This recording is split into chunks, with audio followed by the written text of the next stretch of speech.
Hello guys, welcome back to this channel. She's exactly what I need.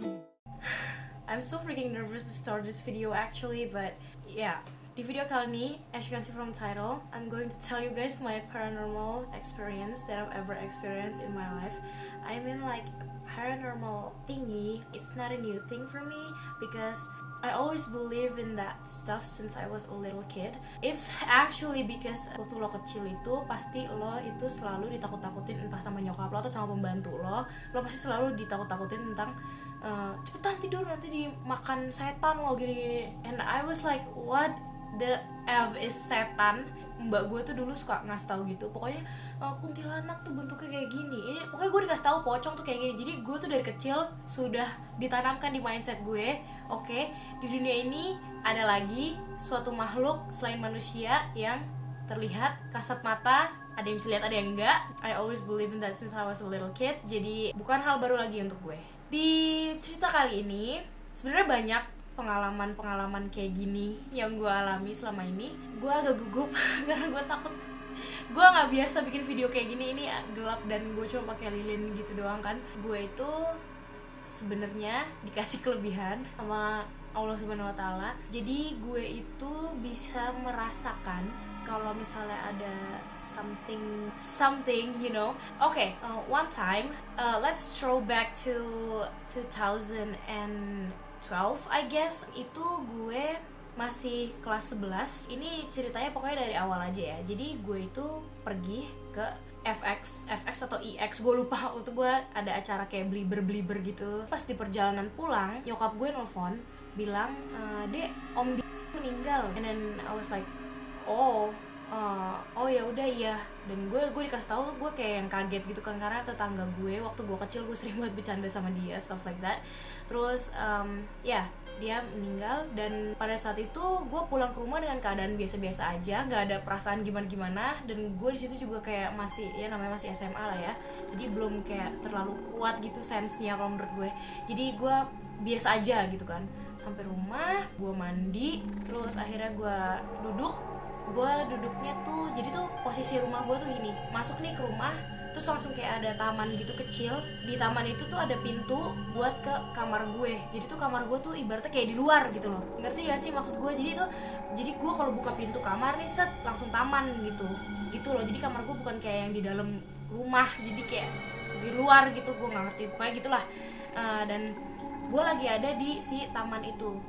Tapi taman itu kayak ada bagian indoornya lagi, jadi nggak bener-bener taman plok gitu, nggak. Jadi gue di situ, gue duduk. Tadinya gue di situ sama abang gue. Itu juga gue lagi mainan laptop dia, dan gue tuh lagi foto-foto gitu, pokoknya kayak foto-foto. Dulu rambut gue badai banget, jadi gue kerjanya foto-foto mulu. Dan gue foto-foto, terus gue nyanyi-nyanyi. Gue inget banget gue karaokean gitu kan. Suddenly abang gue tuh pergi gitu. Abang gue pergi main. Gue ditinggal sama laptopnya dia. Gue dibiarin main sama laptopnya dia. Abis itu pas dia cabut, gue biasa aja kayak ya udah biasa aja, gue nyanyi sampai teriak-teriak. Ya, you know me, gue kalau nyanyi emang udah agak-agak crazy gitu. Terus pas gue nyanyi kok gue takut ya. Sumpah. And then after that, berkaraoke ria lah ya. Terus tiba-tiba gue denger suara siulan, dan arahnya tuh di sana, arah mau ke depan pintu rumah gue. Terus gue bilang, mungkin si Karesa, gue mikir gitu kan. Terus ya udah gue lanjutin lagi tuh nyanyi. Ada lagi suara siulannya. Terus gue bilang, waduh, gue teriak dong, Karesa, gue bilang gitu. Blow on gue kambuh gitu. Gue langsung kayak, lah iya ya kan Karesa pergi. Gue mikir gitu kan. Terus gue langsung oke, gue lanjutin tetap. Lu bayangin, gue mikirnya karena ya gue di rumah gitu kan. Ya udahlah ya, gue mikirnya gue di rumah, ada nyokap gue juga di kamar. I feel like I'm fine gitu kan. Terus ya udah akhirnya gue lanjutin lagi nyanyi. Itu siulan makin kenceng. Siulan ditambah kayak ada suara orang ngobrol. Bukan sekedar siulan, tapi suara orang ngobrol juga. Nggak terlalu kedengeran banget, nggak tahu laki-laki atau perempuan. Gue bener-bener nggak tahu sama sekali. Tapi itu suara siulan yang jelas yang gue denger. Terus ya udah, akhirnya karena gue takut, gue masuk ke kamar. Pas gue masuk di kamar, sesak nafas gue. Oh my god, what happened? Nafas gue tuh bener-bener yang kayak sesak parah, yang kayak gue bilang, aduh mampus nih, asma gue kambuh. Gue sempat mikir kayak gitu kan. Gue udah mulai ngerasa aneh kan. Akhirnya gue pergi ke kamar nyokap gue bilang, Bu, aduh aku sesak nafas, terus tadi aku denger ada suara siulan gini-gini. Terus kata nyokap gue, ya udah deh, nih aku kasih air terus minum, kayak gitu pokoknya kan. Terus gue dikasih air sama nyokap gue, terus gue minum, nggak hilang, seseknya nggak hilang, masih sesek gue sampai besok pagi. Dan kalau nggak salah ya, kayaknya gue tidur di kamar nyokap gue. Pokoknya di situ gue sama sekali nggak mikir apa-apa, tapi gue tahu it was something, it was a ghost who's trying to disturb me or whatever, atau dia nggak suka dengar suara gue nyanyi-nyanyi. Tapi udah, akhirnya pas pagi-pagi itu nyokap gue ngajak temennya ke rumah. Temen nyokap gue ini emang agak bisa melihat dan merasakan dan ya stuff like that lah. Terus gue ditanya tuh sama temennya nyokap gue, Ashila kenapa semalam? Terus ya aku lagi nyanyi-nyanyi, terus tiba-tiba aku sesak nafas, terus aku dengar suara siulan, ya gitu-gitulah gue ceritain. Oh my god, who is that? I'm scared guys, I'm scared. Abis itu akhirnya she gave me a glass of water again, tapi kayak dibaca-bacain gitu kan. Terus udah gitu gue disuruh minum. Itu dia kayak sambil kayak ya gitu-gitulah, gak bisa meraktekin karena gue gak bisa. Pokoknya kayak di ya gitu-gitulah, kayak mungkin dibaca gitu kali ya.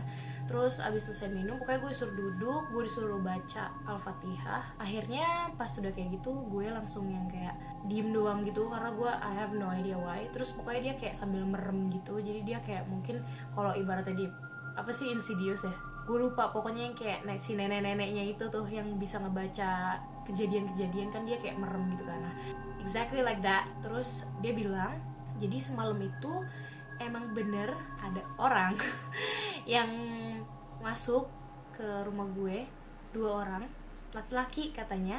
Di situ gue langsung kayak makin yang oh my god, laki-laki. Terus udah gitu gaib lagi kan, laki-laki gaib, like who the hell is that? Gue tuh takut di situ, gue takut banget. Terus ya udah akhirnya gue ya mencoba menenangkan diri karena ada nyokap gue juga kan. Akhirnya dia bilang it was a guy, 2 guys. Jadi dia kayak ngobrol gitu, and they were like trying to like give me a sign that I am here. They did it. Kata si yang temennya nyokap gue itu, they finally touch me. Nah, karena gue itu orangnya bisa, jadi gue kasih tahu ke kalian guys, kalau misalnya kalian itu bisa, antara bisa ngerasain atau bisa lihat, itu yang namanya makhluk-makhluk kayak gitu malah seneng sama lo, karena mereka itu justru lebih gampang menggapai lo. Lo tuh ibarat magnet, dan mereka semua tuh nyerbu. Dan they touch me, langsung efeknya gue jadi sesak nafas. Kalau kata orang tuh iganya jarang. Pernah denger gak sih kata-kata kayak gitu? Terus gue langsung kayak, tapi siapa ya? And then you know siapa? Oh jeez, it was actually my dad dan om. Jadi tuh they were best friend when they're still alive, of course. Akhirnya mereka berdua kayak dipertemukan gitu dan ngobrolnya tuh di rumah gue, karena bokap gue kan tinggal di sini dulunya kan. My father tried to give me a sign that I'm actually here. That was actually so freaking scary but also sad at the same time. Dan asal lo tahu, after that pokoknya tiba-tiba tuh si temennya nyokap gue itu udah langsung kayak dia langsung kayak melek udah. Terus dia ngajak ke kamar nyokap gue gitu, pokoknya kayak gelar sejadah, and then duduk gitu dia di sejadah, dan gue sama nyokap gue juga duduk di samping-samping kayak gitu. Dan dia ngomong lagi, dia merem lagi, she cried. I was like, what happened gitu kan. Terus jadi tuh temen nyokap gue ngomong seakan-akan tuh menyuarakan apa yang my father wants to say. Pokoknya di situ dia sambil menangis, asal lo tahu. Pokoknya dia bilang, dia nyampein ke gue, iya bener, jadi last night papa mencoba untuk bertemu sama adik kayak gitu. Pokoknya dia sambil nangis, and me too. I was crying so hard, I was sobbing. It's my father, you know. Pokoknya gue sobbing so hard sampai gue dipegangin gitu sama nyokap gue kan. Terus dibilangin, pokoknya katanya, Ashila jangan lupa kirimin papahnya surat Al-Fatihah kalau setiap sholat kayak gitu. Terus dikasih tahu juga, papa sayang sama adek, sayang banget. Oh my god, I'm about to cry. Like no, I cannot cry in this video. I already put the makeup on. No way. Sayang papa itu gak akan pernah habis sampai akhir zaman. I was like, oh my god, I was crying so hard. I was crying so much. I was just sobbing so hard. Udah abis itu langsung kayak balik lagi ke yang si dirinya temennya nyokap gue itu. Terus akhirnya dia bilang, Iya Ashila, jangan lupa selalu bacain papahnya doa Al-Fatihah. Jangan lupa doain papahnya kayak gitu. Pokoknya tuh katanya temen nyokap gue itu ngelihatnya bokap gue tuh kayak di sananya itu sedih gitu. Terus bajunya juga baju yang lusuh gitu.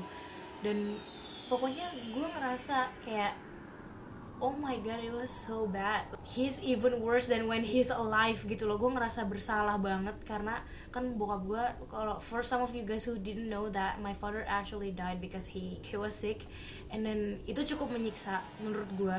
Dan ketika dia meninggal, I want him to be happy up there. So knowing that, I was shocked, you know. I was shocked, and then gue langsung sedih, ngerasa bersalah gitu. Dan jadinya mulai dari saat itu gue kalau misalnya sholat, gue pasti selalu doain bokap gue banget-bangetan biar supaya dia di sananya bahagia dan senang. Abis dari situ gue udah gak sesak nafas lagi guys, like oh that is actually the reason. Like gue agak kurang mengerti juga sih ya soal kenapa ketika temen bokap gue meninggal ini, bokap gue langsung jadi kayak menunjukkan dirinya gitu loh, kayak trying to show me that he is actually right here, stuff like that. Tapi ketika temen bokap gue meninggal, nggak tahu karena waktunya pas atau karena ya emang harus begitu, gue nggak ngerti sampai sana. Because actually gaib itu out of your mind. That is why smart people don't believe in ghost. I didn't say that only stupid people believe in ghost, but for those of people who are ilmuwan banget gitu loh, they don't believe in ghosts. Yeah, I guess that's it. That's all for the story. There's actually still a bunch of things that I experience about paranormal thingy in my life.